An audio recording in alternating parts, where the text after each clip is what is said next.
Bonjour à tous, bienvenue sur Prodify. Cette semaine a plutôt été bonne, hein, globalement, notamment sur le portefeuille, puisqu'on a beaucoup de tokens d'intelligence artificielle. Il y a un petit rebond sur ces tokens-là, donc ça fait du bien. Malgré tout, alors sur la Bitcoin dominance, rien de nouveau. Bah voilà, ça continue la montée, on monte, on monte, on monte, on monte toujours. On est à 63,9 au jour où je tourne la vidéo.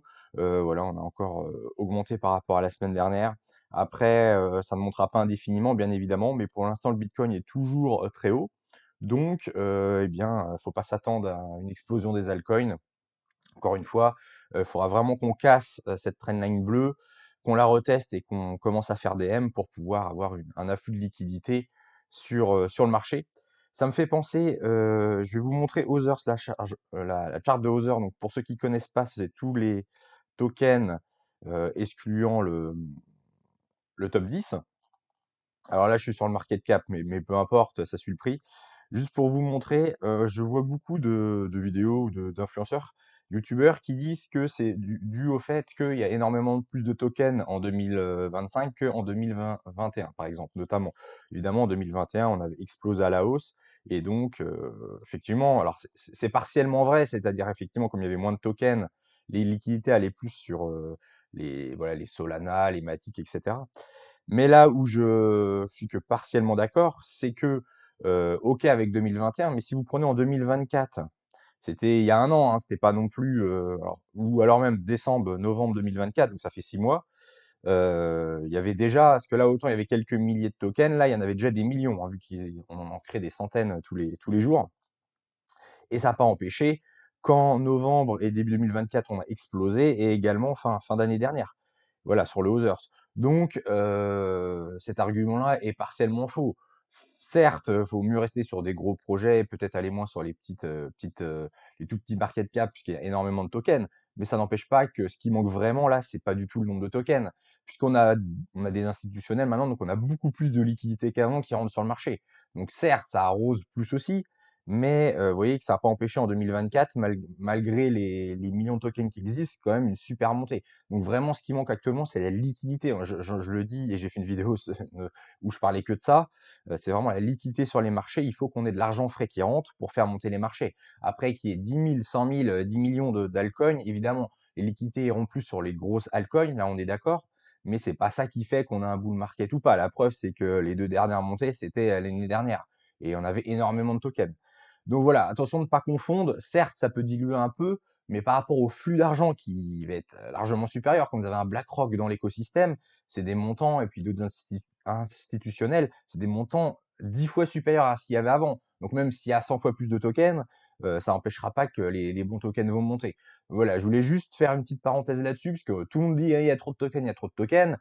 Attention, faut pas faire des raccourcis, c'est des raccourcis beaucoup trop rapides. Il y a beaucoup d'autres paramètres et dès que notamment on a vu la M2 est en train de se retourner avec le fameux décalage des 70 jours, des flux risquent d'arriver, donc les tokens vont monter. Il y a pas d'histoire de nombre de tokens, c'est pas suffisant pour dire qu'il y aura plus d'alt season parce que, il y a trop de tokens. Voilà pour, la petite parenthèse. Un petit tour sur le portefeuille. Alors l'avantage de notre portefeuille, c'est qu'on a beaucoup d'intelligence artificielle, comme je vous disais tout à l'heure. Donc il y a eu une bonne semaine sur les tokens d'intelligence artificielle. On voit, et notamment, alors si vous regardez le top 3, bah, évidemment, le Render qui était quatrième passe troisième, puisque le Zcasing, bah, tout ce qui est écosystème Ethereum est encore très très faible pour l'instant. Donc voilà, lui il fait -5 alors que Render fait +8, donc il y a eu un flip. Voilà, 8% du portefeuille, le Render repasse troisième du portefeuille, le Caspa qui remonte un petit peu également, puis Arbitrum qui petit à petit commence à baisser, puisque lui il fait que 0,14 sur la semaine, 5% du portefeuille, et voilà, pour l'instant ça ne performe pas trop. Si on fait d'abord les perdants de la semaine, donc Dinex, ZKSwap, DEAI, Merlin, Veracity, John dans les perdants. Et on a quand même des beaux gagnants. Donc Morpheus Network, bon, c'est 0,1% du portefeuille, mais qui fait une belle semaine. Le Maple, plus 27%, super semaine également, 2,5% du portefeuille. Alors, est-ce que les RWA commencent à se réveiller? À voir, à confirmer. Par contre, effectivement, belle semaine sur les intelligences artificielles, Fetch, plus 17. On a Rio plus 11, le Vojak, bon, le seul même que j'ai plus 11, NKR plus 11, Centrifuge plus 9. Et Et également, oui, ce que je vous disais en intelligence artificielle, le Tao, plus 9%. Évidemment, qui reste toujours, alors je sais plus, oui, 14% du portefeuille Tao qui reste en première position.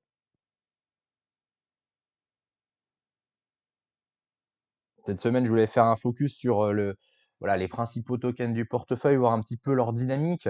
Mais avant, juste un petit point sur Ethereum, parce que forcément, Ethereum qui dit alt season dit Ethereum dominance.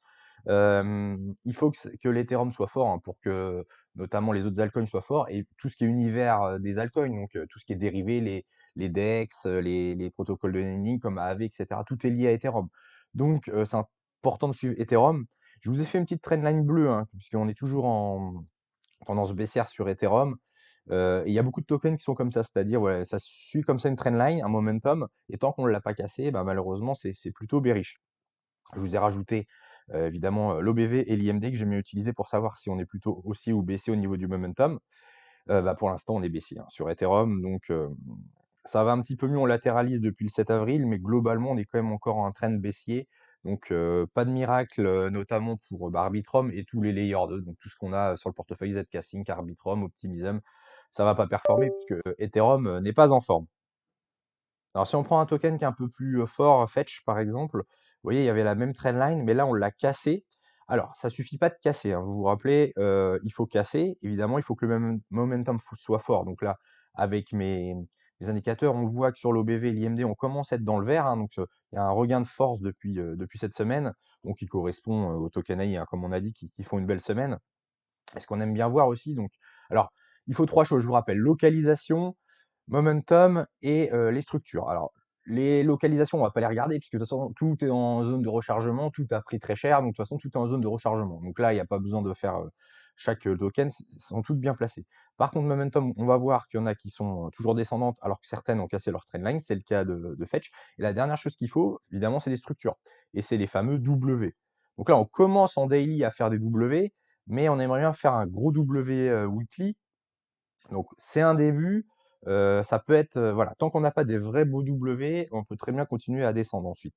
Donc ça commence à se retourner, c'est mieux, mais il y a un début de quelque chose, au moins le momentum est bon. On va attendre maintenant la structure en W pour, weekly notamment, pour confirmer tout ça. Mais déjà, on est un peu plus dans le vert que les autres.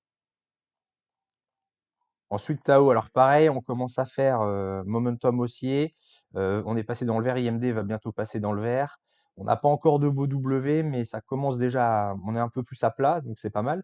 Son Tao, c'est pas très compliqué.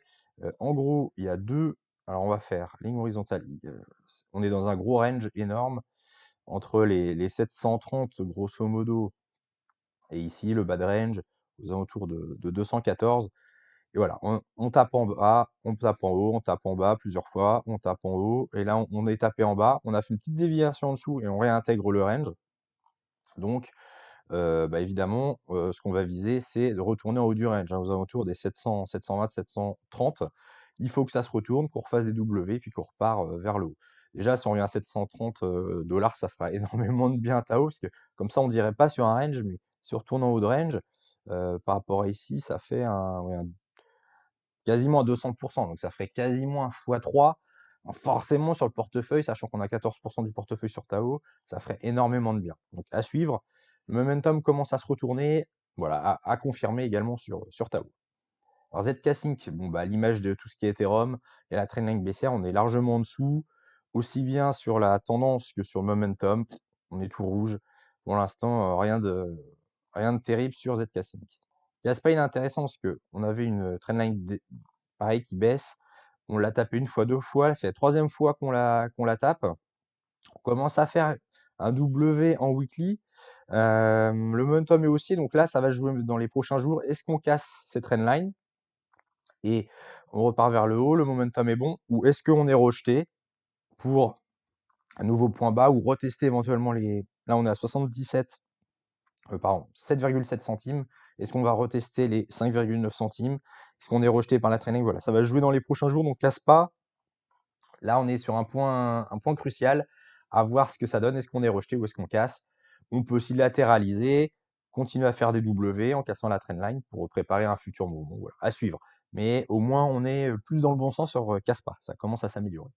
Alors lui, à l'Efium, c'est catastrophique. On a une trendline baissière, on est toujours en dessous. On a fait un dans la petite remontée de novembre, on a fait un fake pump, on a failli la casser et on a fait une mèche, on a réintégré direct et puis on a eu du volume d'un coup sur l'OBV, on a explosé, puis là, on a complètement écrasé, on a réintégré la trendline et là, on est complètement baissier. Hem, Depuis quelques jours, on est un plat, on commence à faire voilà, une latéralisation, donc ça, c'est plutôt pas mal aux alentours des 32 centimes, mais on est très, très, très bas. Regardez, on est sur les prix de 2023, les sommets de 2023. On reteste les sommets. Alors, si on casse, après, on va aller vers les 20 ou 10 centimes. Ce serait catastrophique. Donc là, on est très, très, très bas. C'est très, très faible. J'ai envie de vous dire, il faudrait pas recasser ces 28 centimes. Si on commence à se renfoncer encore plus bas, ce sent quand même pas bon sur Alephium. Autant Caspa se réveille, autant Alephium en proof of work est très, très, très, très faible. Vous imaginez, on était à 3 $, 3,7 $, 3,8 $. On a fait divisé par 10, hein, même plus divisé par 10 depuis le sommet qui était il y a un an, hein, quasiment un peu plus d'un an, fin février 2024, hein. Énorme éclatage sur Alephium, qui est pourtant un bon projet, mais le proof of work, en tout cas celui-là, est très très très faible. Le AKT, alors lui, il vient juste de casser sa trendline également. Intelligence artificielle, mais il est moins fort que Render. Autant Render, il avait cassé, puis on commençait à faire des beaux W. Là, on casse la trendline, mais c'est un peu faible pour l'instant. On la suit. L'OBV est rouge, bon, l'IMD vert, mais c'est voilà, c'est limite. Si je mets l'OTT, ouais, on est vert aussi, mais c'est pas très très très fort. Donc à confirmer. On vient de casser la trendline. À voir là, est-ce qu'on va faire une structure derrière la trendline? C'est un peu faible sur AKT. Peut-être qu'il a un peu de latence, hein, par rapport aux autres, comme il a un plus faible market cap, mais en tout cas, à l'instant T, c'est un peu faible encore. Bon, Arbitrum, c'est comme ZK Sync. La différence, c'est qu'on a cassé la trendline. On est un poil plus fort que ZK Sync, mais vous voyez, on est encore baissier. Le momentum est rouge de partout. Donc, on est loin d'un retournement encore. Donc, faiblard à l'image de tout ce qui est Ethereum et Layer 2. Le render, voilà, on en parlait. Alors lui, la différence de AKT, c'est que vous voyez, il a fait un premier bottom là, un W, on commence à faire un W. Alors là, il y a une grosse résistance, hein. Si on pouvait casser les 4 $, ce serait vraiment très très très bon. On aurait fait un bon W, un bon rebond. Le momentum est aussi, hein, donc il y a de la force. Après, est-ce qu'on va être rejeté On y est, hein, aux 4 $. Est-ce qu'on va refaire encore un W? On va latéraliser, pardon, ou est-ce qu'on va exploser? Bon, à suivre dans les prochains jours, prochaines semaines. Mais par rapport aux autres tokens, on voit beaucoup plus de beaucoup plus de force, pardon. On voit que c'est beaucoup plus, au niveau de la structure, c'est beaucoup, beaucoup, beaucoup plus fort. OP, bon, pareil qu'Arbitrum. Voilà, Layer 2 d'Ethereum, encore très faible. On suit la trendline pour l'instant, on l'a cassé, mais tout est rouge. Donc pour l'instant, aucune force encore sur Optimism. Dans le même genre, Immutable X, alors pareil, lui, il a pris très très cher. Il a quasiment été divisé par 10 par rapport à mars 2024. Toujours baissière, j'ai pas fait de trendline, mais on voit que c'est baissier de toute façon. Et puis, pareil, on est sur des niveaux et on est ATL, hein, également sur ce token. Voilà, on est au même niveau que novembre 2022. Bah, le plus bas, on est vraiment en ATL, hein, sur Mutable X, qui est pourtant un super projet. Mais ouais, lui, il a pris très très cher. Il y en a qui ont vraiment pris très très cher. Alors, bon, est-ce qu'il remontera? En tout cas, je le garde en portefeuille, c'est quand même un bon projet. Mais là, de toute façon, ça vaut plus le coup de le vendre. Il a fait diviser par 10. Donc, si vous vouliez le vendre, c'était quand le momentum se retournait les mois précédents. Axelar, pareil. Alors lui, il a cassé la trendline, mais pareil, pour l'instant, pas de structure. On est toujours baissier. Tout est rouge, hein, sur le momentum. Donc, pareil, Interop, ça ne marche pas du tout pour l'instant. C'est pas du tout une narrative qui prend. Donc, bah, on voit, hein, sur le portefeuille, Axelar, pareil, petit à petit, il commence à baisser. On voit Axelar, 4% du portefeuille. Il était bien plus haut, hein, il était au même niveau que Caspa. Bon, Render, ouais, Axelar, 4% du portefeuille, mais ça diminue au fur et à mesure, puisque voilà, il sous-performe par rapport aux autres actifs. Donc, petit à petit, ça descend, c'est normal. AAV, bah pareil, hein, pas terrible, hein, c'est l'image d'Ethereum. Ça baisse petit à petit, on est toujours en baissier, momentum baissier, et là on est aux 130 $, hein, c'est l'équivalent du haut du range. Lorsqu'on était, voilà, on latéralisait, on avait fait un haut de range mars 2024, donc on est à ce niveau-là. On est sur des bons niveaux, hein, pour rebondir, bien évidemment, mais il faut que ça se matérialise encore une fois sur la structure et puis sur le momentum. Donc pour l'instant, on n'y est pas. GMX, alors lui, il est très très étonnant parce qu'il y avait une vieille trendline baissière, on l'a retesté plusieurs fois, on a fait un fake pump en décembre, on l'a réintégré, on est venu très, très bas, hein. Là, on a été jusqu'à 10 $. Je crois que c'est un ATL. Est-ce qu'on était en ATL? Ouais, c'est ça, 10 $. C'est vraiment l'ATL de juin 2022 et au moment où on a fait ATL et ben, on a rebondi. Alors on commence à rebondir, mais c'est vraiment, que depuis, 10 jours, hein. C'est très, très, très, très récent, vous voyez? Les volumes sont revenus, OBV et cetera, tout est croissant. Si je mets l'OTT, c'est pareil, c'est croissant. Donc voilà, prochain, objectif sur le GMX, évidemment, c'est de casser cette trendline. Alors on n'y est pas encore, on est à 15 $, elle est aux alentours de 20 $. Donc à voir, mais il y a un petit regain de forme, court terme. Évidemment, il faut confirmer, pourquoi pas un gros W, puis casser cette fameuse trendline.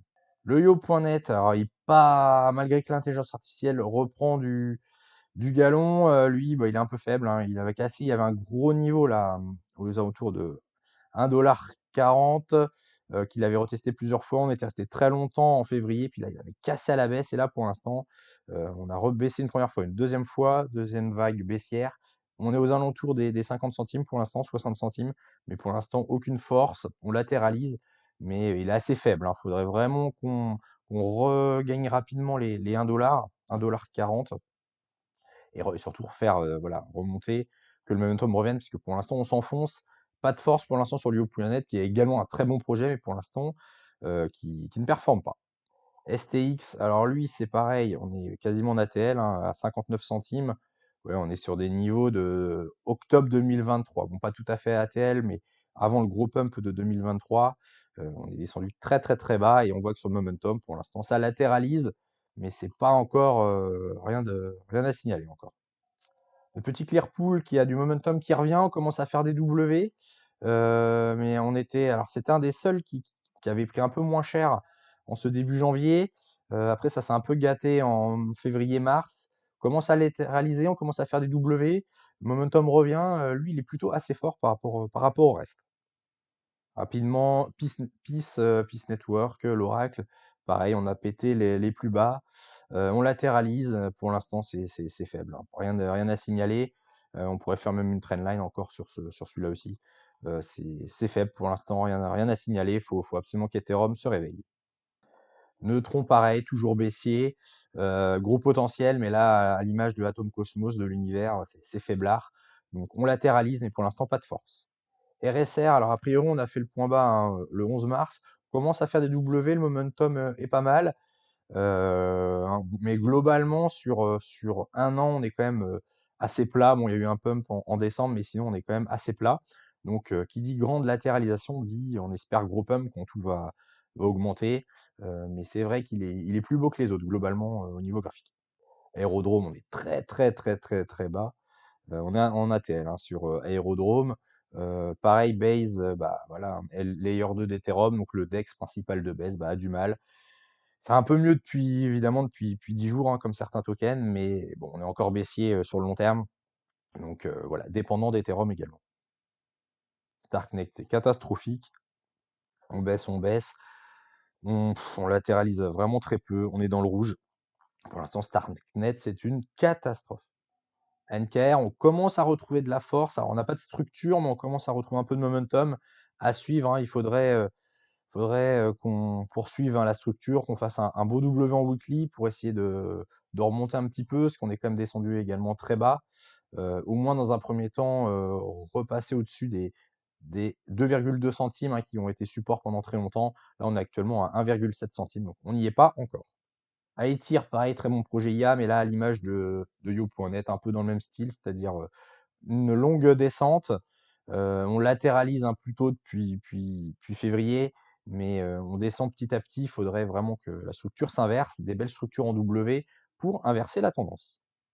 Maple, on en parlait tout à l'heure, il fait une super semaine, mais globalement, si on dézoome, bah, c'est plutôt plat, hein, grosso modo. Depuis 1 an et demi, il latéralise. Donc pareil, si les RWA pètent, bah, il fera sans doute une super performance. Mais là, à l'instant T, c'est plat. C'était légèrement descendant, ça commence à réaugmenter un petit peu. Mais dès qu'on dézoome, on voit que c'est globalement plat. Voilà, Flux également qui a un momentum vraiment pas terrible. On est baissier encore. Bon voilà, je vais m'arrêter là parce qu'on va pas faire toutes les petites cryptos. Après, le market cap est quand même plus petit, donc je vais pas faire toutes les cryptos du portefeuille. Voilà, merci d'avoir suivi la vidéo. Je vous souhaite une bonne semaine, n'hésitez pas à liker, ça soutient la chaîne et bien évidemment, je vous retrouverai la semaine prochaine pour une nouvelle vidéo. Allez, ciao!